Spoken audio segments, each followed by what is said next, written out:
जय हिंद फ्रेंड्स। तो हम पढ़ रहे थे धीर सिंह रावत की शिक्षा विज्ञान की बुक, और इसमें हम कुछ नीतियाँ और विधियाँ, इनमें अंतर देख चुके थे ना। नीतियों और विधियों में क्या अंतर होता है। तो अब देख लेते हैं थोड़ा सा यहाँ कि शिक्षण की नीतियाँ कौन कौन सी है ना। तो कुछ लोकतांत्रिक होती है, कुछ प्रजातांत्रिक होती है। तो यहाँ पे नीतियाँ गिवन है। अब यहाँ पे कितनी नीतियों के बारे में पढ़ेंगे, कितनी विधियों के बारे में, नीतियाँ नहीं विधियों के बारे में पढ़ेंगे क्योंकि शिक्षण की स्ट्रेटेजी क्या होती है, शिक्षण की नीति क्या होती है, विधियों का मिला जुला रूप। यहाँ पे हम प्रोजेक्ट के बारे में पढ़ेंगे, दत्त कार्य, वार्तालाप वगैरह, ऐतिहासिक खोज विधि वगैरह, भूमिका निर्वाह वगैरह, मस्तिष्क विप्लव विधि वगैरह और संवेदनशील प्रशिक्षण।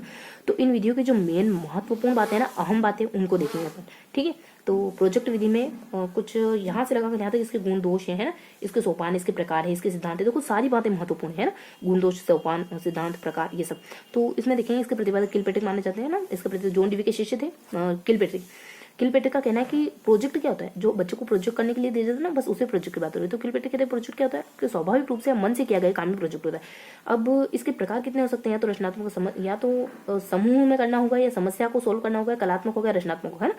तो कलात्मक रचनात्मक समूह देखो, या तो कोई क्रिएटिव रचना है ना, कुछ करना होगा। कला रचना मतलब इसमें सौंदर्य का इतना, मतलब सौंदर्यता इतनी नहीं होती ना, सुंदरता वाला भाव इतना नहीं होता है। कलात्मकता में होता तो दोनों में क्रिएशन ही है, लेकिन इसमें सुंदरता वाला भाव थोड़ा ज्यादा होता है। इसमें समस्या केंद्रित तो समूह, तो इस तरीके से ध्यान रखोगे, रचनात्मक, कलात्मक और समस्या केंद्रित समूह है ना। मतलब मोटा मोटी बहुत ज्यादा डेप्थ नहीं, तो नाम ध्यान रखोगे बस। बाकी इसके सोपान क्या होते हैं, इसके लाभ दोष क्या होते हैं। देखो इसके लाभ क्या होता है कि हम करके सीखते हैं, समूह की भावना हमें विकसित होती है, और ये सारे गुण हो सकते हैं, करके सीखना, अनुभव, स्वतंत्र रूप से सीखना, सामाजिक गुणों का विकास। तो मेन थीम ध्यान रखो। बुरी बात क्या हो सकती है कि समय बहुत ज्यादा लग सकता है, छोटे बच्चों के लिए उपयोगी नहीं है सब, उच्च कक्षा में उपयोगी और क्रमबद्ध नहीं होता है ना। तो ये तो अपन बेसिक अंडरस्टैंडिंग से बता सकते हैं। ये जो प्रकार है ये थोड़ा सा हमको टेक्निकल ध्यान रखना होगा।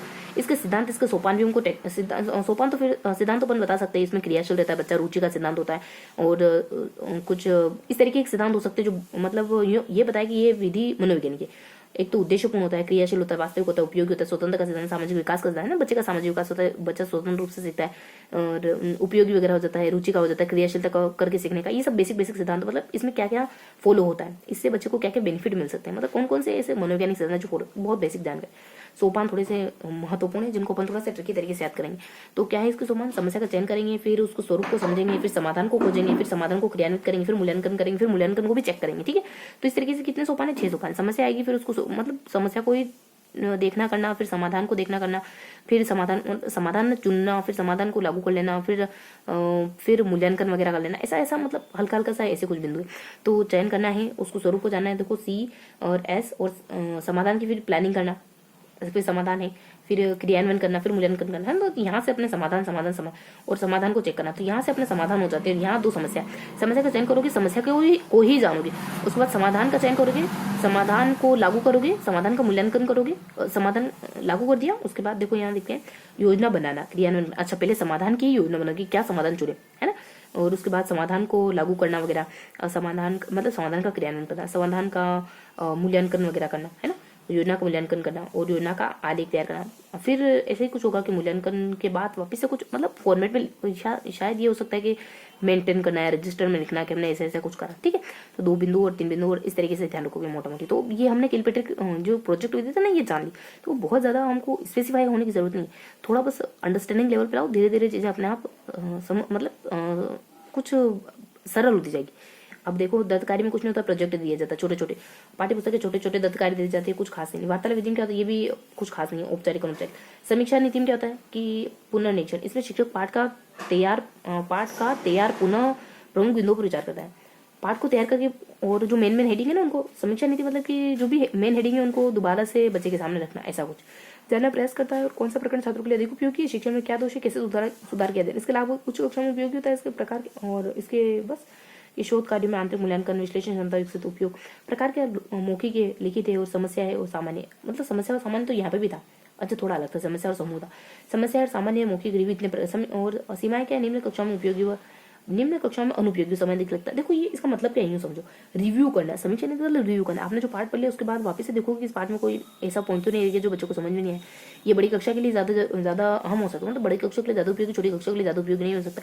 इसके प्रकार मौखिक रिव्यू भी कर सकते हो, लिखित रिव्यू भी कर सकते हो, समस्या भी कर सकते हो, समस्या वाला रिव्यू भी कर सकते हो, सामान्य रिव्यू भी कर सकते हो। तो इस तरीके से मौखिक लिखित ध्यान रखो, 2 जनरल होते हैं, ऐसा ध्यान रखो बस, है ना। तो प्रमुख बिंदु को देखा जाता है। तो ये कुछ बेसिक से इन्फॉर्मेशन होगी इसके बारे में, है ना। अब ऐतिहासिक खोज विधि क्या होती है, भूमिका निर्वाह की होती है, मस्तिष्क उद्दीपन थोड़ा थोड़ा तो जानते हैं ना, और संवेदनशील प्रशिक्षण, बस ये 3 और पढ़नी, कुछ खास खास।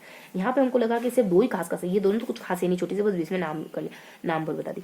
तो टोटल कितनी है, टोटल यहाँ पे 8 है ना। तो फटाफट से काउंट करनी जो पड़ती है, ये तो अगली बार देखेंगे।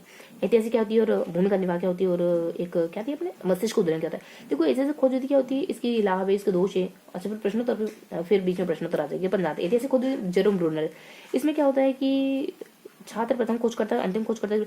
अच्छा ऐतिहासिक मतलब कुल ऐतिहासिक नहीं, खोज विधि कुल मिलाकर ही, समझ गए। तो उस चीजों को खोज करके पता करना, चिंतन में इसके लाभ क्या होंगे, आपको चीजें अच्छे समझ आएगी, खुद खोज करोगे तो बढ़िया से पता चलेगा, है ना, टॉपिक के बारे में।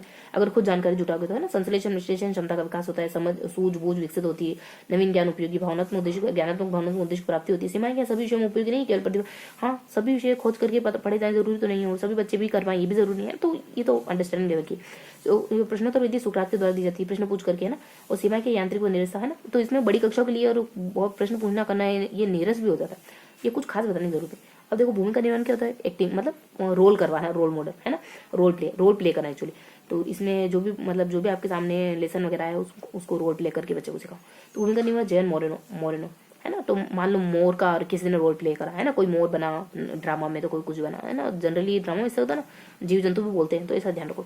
इसमें क्या होता है, छोटे छोटे समूह में विभाजित कर देते हैं, फिर भूमिका निर्वाह के लिए कहते हैं, छोटी छोटी कक्षाओं के लिए ठीक है, और शिक्षण विशिष्ट कौशल विकास में उपयोगी नहीं है, ये औपचारिक विधि होती है। देखो इसकी सीमा क्या है, ये भूमिका निभाना और ये सब क्या औपचारिकता है, तो ये औपचारिक विधि नहीं भी है तो भी हमको ध्यान रखना औपचारिक, हमको ये ध्यान रखना है ना कि औपचारिक। मस्तिष्क उद्दोलन क्या होता है, आपको सोचने समझने के लिए कहा जाता है, एक कोई पॉइंट दे दिया, कोई बिंदु दे दिया, कोई प्रॉब्लम दे दी और कहा कि इसका समाधान बताओ, है ना।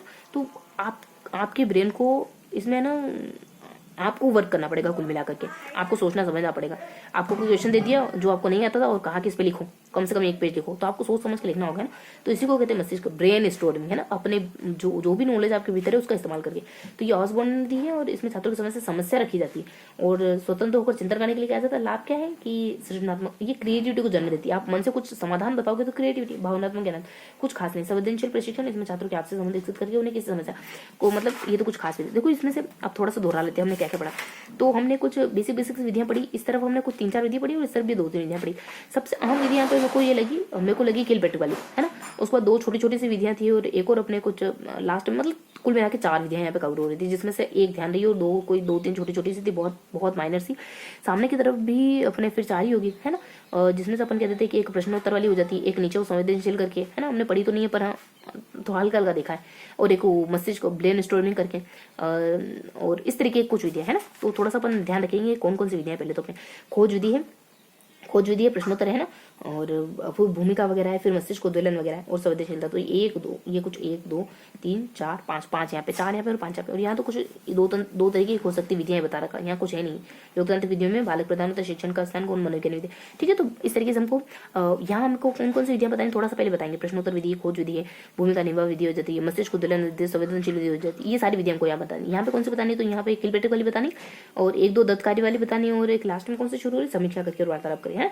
तो ये वार्तालाप दत्त है, फिर वार्तालाप है, फिर समीक्षा नीति करके, ठीक है। तो इस तरीके से अपन ध्यान रखेंगे।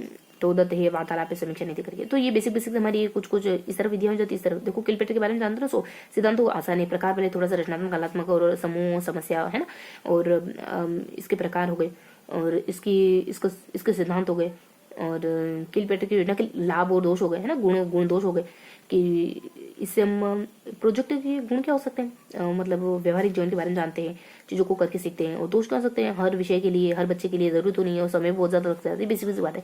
दत्तकारी में प्रोजेक्ट वगैरह, ये कुछ भी नहीं, खाली नाम दत्तकारी प्रोजेक्ट। वार्तालाप में वार्तालाप करके औपचारिक अनौपचारिक दोनों तरीके से चीजें सिखाई। समीक्षा नीति में वापस से चैप्टर को दोबारा पढ़ना, मौखिक लिखित, मतलब अलग अलग तरीके हो सकता है, मौखिक लिखित, सामान्य और समस्या, इस तरीके से ध्यान रखोगे। और इसके लाभ दोष भी हो सकते हैं, छोटे बच्चों के लिए नहीं, बड़े बच्चों के लिए उपयोगी खाली है समीक्षा वाला, बड़े बच्चों के लिए। अच्छा अभी हमसे रिवाइज करें, तो अभी हम रिवाइज करें तो इस तरीके से देखेंगे, ठीक है, फर्स्ट टाइम रिवाइज करें हम। तो इसके लाभ क्या हो सकते हैं, प्रश्न ये वाली समीक्षा नीति बड़े बच्चों के लिए उपयोगी होती है, छोटे बच्चों के लिए उपयोगी नहीं होती, ऐसा कुछ। बाकी वही बहुत सरल सी आ गई थी हमारी। इस तरफ वाली 4 कौन सी थी। अब यहाँ पे खोज है, प्रश्नोत्तर है, देन मस्तिष्क उद्दोलन है, नीचे समीक्षा है, बस ये सारी थी ना, खोज है, प्रश्नोत्तर, मस्तिष्क उद्दोलन, समीक्षा, 4 ही थी सब। बेसिकली सिर्फ 5 थी। तो खोज है, प्रश्नोत्तर है, भूमिका निर्वाह, बीच में क्या थी भूमिका, ऊ की मात्रा बीच में आ रही ना, ऊपर कुछ और कुछ एक नीचे कुछ ऊ बीच में आ रहा है ना, तो इस तरीके से ध्यान रखने की थोड़ी सी ट्रिक है।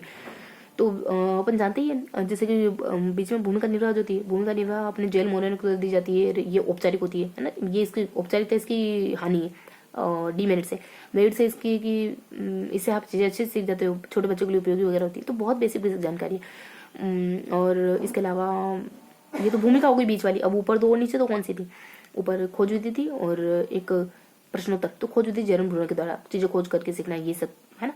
और दोष हो जाते हैं कि हर टॉपिक के लिए हर बच्चे के लिए जरूरी नहीं कि सही साबित हो। उसके बाद प्रश्नोत्तर सुकरात के द्वारा लाई गई थी और इसमें क्या होता है निरस हो जाती है, बड़े बच्चों के लिए उपयोगी थी ये सब। नीचे अपने एक तो मस्तिष्क को दिलाने वाली आसवर्ण के द्वारा, और ये भी बड़े बच्चों के लिए उपयोगी, वैसे सभी विषयों के लिए उपयोगी नहीं ऐसा कुछ आज।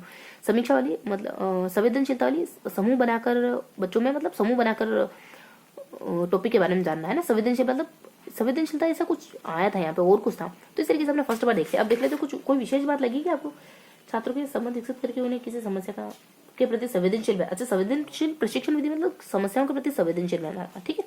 प्रश्नोत्तर में कुछ भी नहीं था, भूमिका निर्वाह में कुछ भी नहीं था, है ना।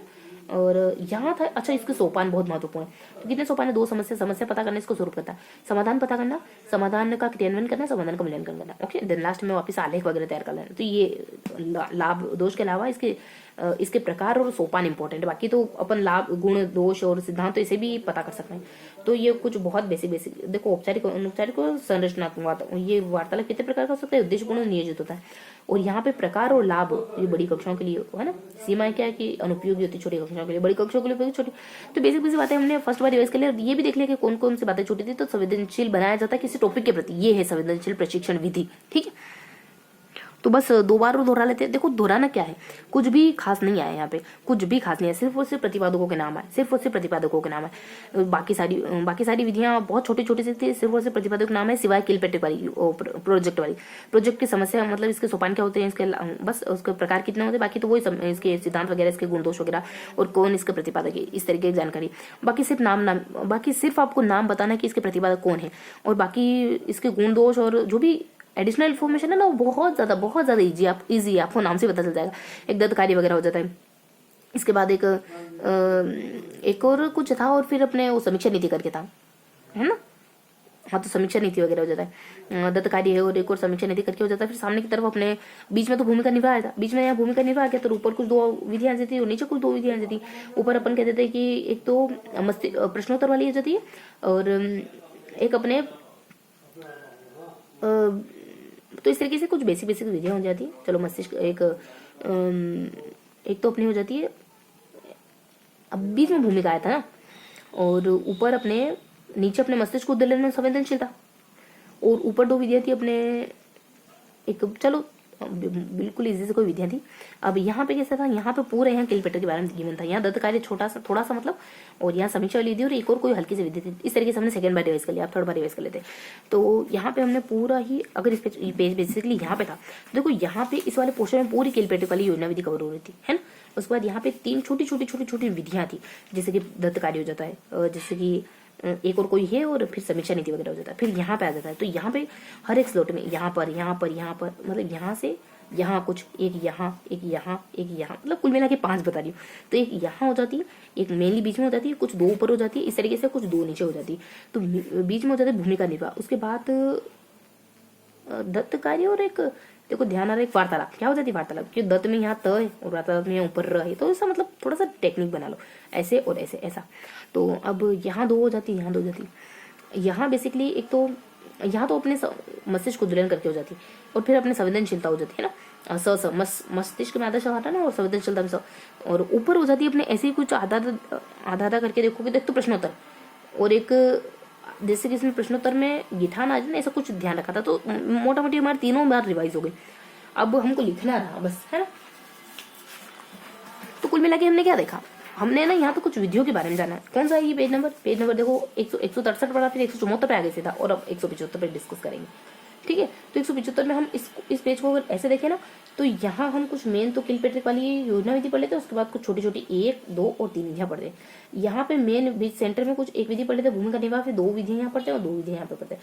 किलपेट्रिक वाली योजना के प्रतिपादक जॉन डीवी किलपेट्रिक माने जाते हैं। इसके कुछ 5 सोपान होते हैं। समस्या का चयन करना, समस्या का स्वरूप जानना, समाधान चुनना वगैरह, समाधान का क्रियान्वयन करना, मूल्यांकन करना उसका, और लास्ट में उसको फिर आलेख बनाना। इसके सोपान थे। उसके प्रकार हो जाते हैं रचनात्मक, कलात्मक और 2 और हो जाते हैं अपने समस्या और समूह, है ना। ये मेन बातें थी। बाकी गुण दोष बहुत ईजी है, सिद्धांत बहुत ईजी है ना। बड़ी कक्षा के लिए उपयोगी, छोटी कक्षा के लिए उपयोगी, ये गुण दोष किलपेट्रिक वाली प्रोजेक्ट वगैरह बनाने की। बाकी अब यहाँ छोटी छोटी विद्या दत्त कार्य में आप प्रोजेक्ट देते हो, वार्तालाप में बातचीत करके, ये 3 तरीके होता है, औपचारिक, अनौपचारिक और संरचित, है ना वार्तालाप। बाकी यहाँ पे समीक्षा नीति, मतलब ये समीक्षा नीति भी थोड़ी बतानी इसमें क्या होता है, बाकी सब अपन जानते हैं। समीक्षा नीति में क्या होता है कि बेसिकली ना जो बिंदु हम पढ़ चुके हैं, जो लेसन पढ़ चुके हैं, उसको वापस से उसकी समीक्षा वगैरह करी जाती है। इसके लाभ के बड़े बच्चों के लिए ठीक है, छोटे बच्चों के लिए ठीक है। इसके प्रकार थोड़े अलग से, समस्या है, सामान्य है, मौखिक रिव्यू और लिखित रिव्यू। तो प्रकार मेन टेक्निकल चीजें तो इसको ध्यान रखेंगे, ठीक है। कवर हो गया। यहाँ पर भूमिका निर्वाह था, रोल प्ले, जेल मोरनो वगैरह। ये रोल प्ले विधि है ना, करके सीखने पर छोटे बच्चों के लिए ठीक है और बड़े बच्चों के लिए ठीक नहीं है, बस इतना सा बताना रोल प्ले में, कुछ भी नहीं।